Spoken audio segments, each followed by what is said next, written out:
Are card shows dead in 2023? Is a skunk ape the product of a fertile imagination nourished by the hot, steamy nights of the Everglades? To Unsolved Mysteries, P.O. Box 11449, Burbank, California, 91510-1449. Some unsettling signs. Let's talk about this. Hello to all my sports card collectors, investors, all of my collectibles friends. It is another day. It is another card show video, and I think we've got a double header here today. I thought this would be kind of a fun topic to cover. I've been watching a little bit of hobby content around shows, wanted to talk a little bit about that and just get your feedback, frankly. If you're new here, please hit the big red button down below, the subscribe button. I won't let you down. I'll keep on coming with the sports card and collectibles content. And also don't forget to connect with me on IG at SportsCardDad. And I'm also on Twitter, the Sports Card Dad. All right, a couple weeks back, we had the Dallas Card Show. It's a large show. I mean, there's been a lot of talk about this show rivaling the National. You've got this Burbank show that's popping up. There's a lot of things going on, but the Dallas Card Show has really been kind of a mainstay over the last, I would say, 18 months. I went to the May 2021 Dallas Card Show, and a lot of other content creators went to that one as well. It was really, really busy. It was impressive. I really had a great time there, and it was the first time I met guys like Brad, the Comeback Card Investor. First time I met Flipping Steve in person. I met a lot of content creators that I had done live streams with, but I had not actually met in person. And so it was a really great show. It was great for cards, and then it was also really good networking as well. Really leading up to that show, because there was probably 6 months where that show was really kind of gaining ground. And then for the last year and a half, Dallas has really been a go-to show. There are dealers that travel all over the country to go to that show. And then you also have a lot of great attendance. I mean, you've got Beckett there. Dallas is kind of a nice sports card hub. There's hobby companies there. There's a lot kind of going on there in Texas. I was listening to a couple of different content creators talking about this show and also just other shows, but also I wanted to touch on it. The first one was Great Curator and Merle World Cards. Merlin, I like Merlin. He's awesome. And they were talking about that Dallas show really not being very good. Not meet expectations. And that's where I think that these guys are very optimistic. They're very hobby optimistic in general, but they'll also kind of level and say like, hey, good show, bad show. This one was for us. This one was not for us. So that's why I watch, because yes, they're optimistic, but they'll also just say like, hey, this show just wasn't good. Like, for example, they had mentioned, I think the Toronto show, it's a big hockey show, Canadian show, wasn't great for kind of that non-sports stuff that they typically sell. And so they were talking about the Dallas show and just how it didn't really meet expectations. Great Curator said, I think that he had a trade night thing after they had filmed it to where actually made his show, or whatever, or kind of made up for it. But I kind of heard a consensus across the board. They did say that I think instead of 600 tables, it was moved up to 750 tables as far as how many dealers were there. And there wasn't any kind of warning signs as to like, oh, we've got these other things going on, so it might be slow. From what I heard and what they were saying is they were expecting this to be a big turnout show. So it wasn't as if there was a lot of competition with other shows or they were worried about some sporting event to get in the way or whatever. It was just, hey, this is going to be a big Dallas show.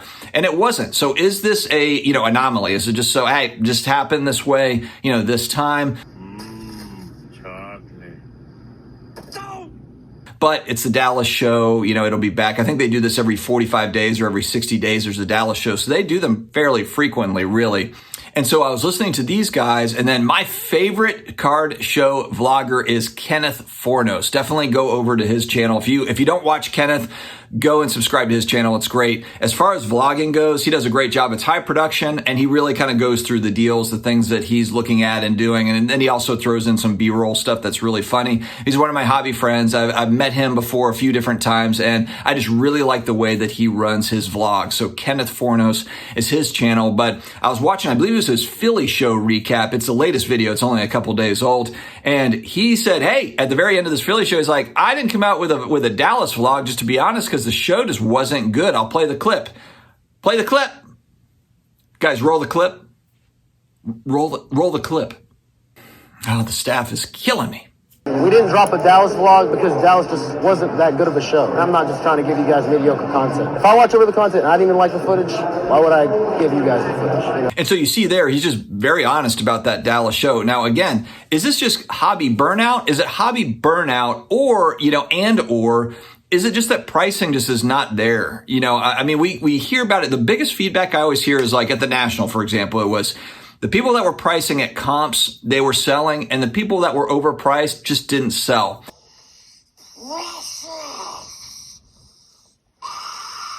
And so maybe that's kind of the difference between now and what we saw over the last couple of years is people were a lot more open and eager to spend money on speculative stuff like cards and maybe overpay on a card that they just really liked.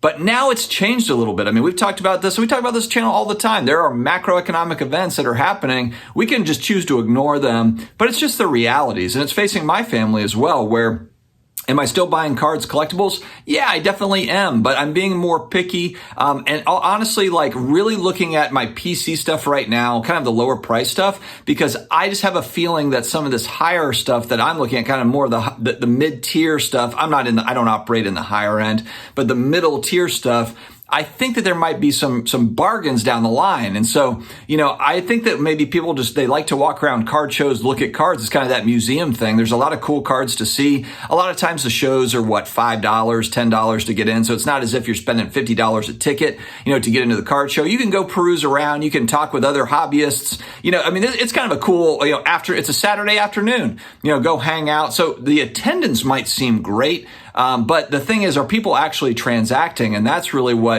dealers care about. That's what the industry cares about. And the consensus that I've seen over the last, 6 months or so, maybe even a little bit longer, is people are attending. Card shows are busy, but who is buying? Who is buying outside of, high net worth folks? I know Jeff Wilson's out there buying, big cards. Great. But he represents kind of the 0.0001% of the hobby that's out there doing that. I know that there's cards over the last 12 months I've taken losses on, and there's cards I bought it for $300, I sold it for $150. I bought it for $150, I sold it for $100. It's been fairly common. It's something that I've had to do to kind of just get out of things that maybe I speculated on and I missed on, or I'm just not really willing to wait, to see if it pans out because there's other stuff that I like. And so it's kind of just saying like, hey, this is what it is. I might have overpaid on this particular card, but I like some of this other stuff. That's what the hobby is about. It's going to happen like that. And frankly, I think anyone that's been buying cards in 2020, kind of tail end of 2020, 2021, you've got some stuff that you paid more for than what it is selling for now. So it's just the way that it is, just kind of the nature of the beast. You could say the same thing about crypto, the stock market, real estate. Assets as a whole really have been moving downward. So it is what it is. I think that this is a combination of recognizing that hobbyists, consumers, collectors, they are pulling back. Not everybody, obviously, not everybody is, but if we're just looking at kind of making a general statement here, it's pretty obvious that they're pulling back on more speculative type stuff, especially expensive speculative type stuff. And it's kind of like everyone's just wondering like, hey, can I get this cheaper down the road? When you see such explosive growth, when I see graphs that show me that cards are up 2,000%, am I buying into that now? Probably not, and again, unless it's a, extremely rare card that you really won't see, they sell once a year, maybe it makes sense to pay a premium on it because it's something that you just don't see. But the vast majority of cards don't fall into that. The vast majority of cards are parallels numbered out of 50. They're numbered out of 100. They're numbered out of 500. They're not even numbered, but they've got a special tints to them. They've got the eel skin, the wall screen skin, saber-tooth tiger parallels. And so that's the big question is, can I get this later? What's out there that I need to FOMO into right now? Not much for me. Even on the vintage side. Vintage right now, a lot of it is at all-time highs. So can I go higher? Sure. But is that an exciting thing to get into at this point? I don't know. I don't know if it is. So it's not to say like, hey, we're all getting out of the hobby, but it's also just making just really careful buying decisions right now until we get a little bit more kind of, positive economic type stuff. Making sure house is in order financially, making sure that everything is buttoned up. And then, hey, let's see where it is. For me, this is kind of where it's at. And it wouldn't surprise me if others are kind of in that same boat. I mean, look, there's a fair amount of burnout that comes with any sort of hobby. And while I love looking at cards and I love operating in the hobby, doesn't mean that I'm buying everything all the time and I'm buying cards every day.